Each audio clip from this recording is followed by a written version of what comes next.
สวัสดีท่านผู้ชมที่เคารพยินดีต้อนรับประธานเข้าสู่การนำเสนอข่าวต่างประเทศซึ่งมื้อนี้ก็มีหลากหลายเหตุการณ์ที่เกิดขึ้นในต่างประเทศนำมาเสนอต่อกับประธาน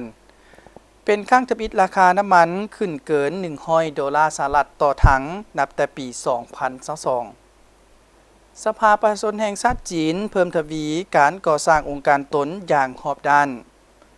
ในตอนเช้าวันที่ 9 มีนาคมนี้กองประชุมครบคณะเทื่อที่ 2 ของกองประชุมครั้งที่ 4 สภาประชาชนแห่งชาติจีนสุดที่ 14 ได้จัดขึ้นอยู่หอสภาประชาชนแห่งชาติที่นครหลวงปักกิ่ง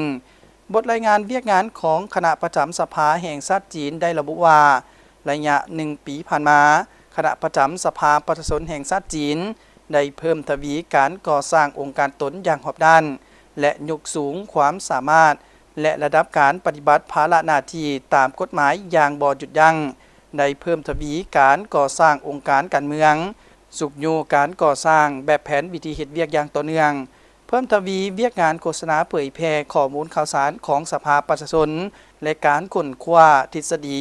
เพิ่มทวีการก่อสร้างคณะกรรมการเฉพาะคณะกรรมาธิการและองค์การสภาประชาชนแห่งชาตินอกนี้ยังได้เพิ่มทวีการติดต่อพัวพันและประสานงานกับสภาประชาชนขั้นท้องถิ่นนำอีกแต่สมฮอดนี้เวลาของการนำเสนอข่าวต่างประเทศก็ได้หมดลงเพียงเท่านี้พบกันใหม่ในโอกาสหน้าสำหรับวันนี้สวัสดี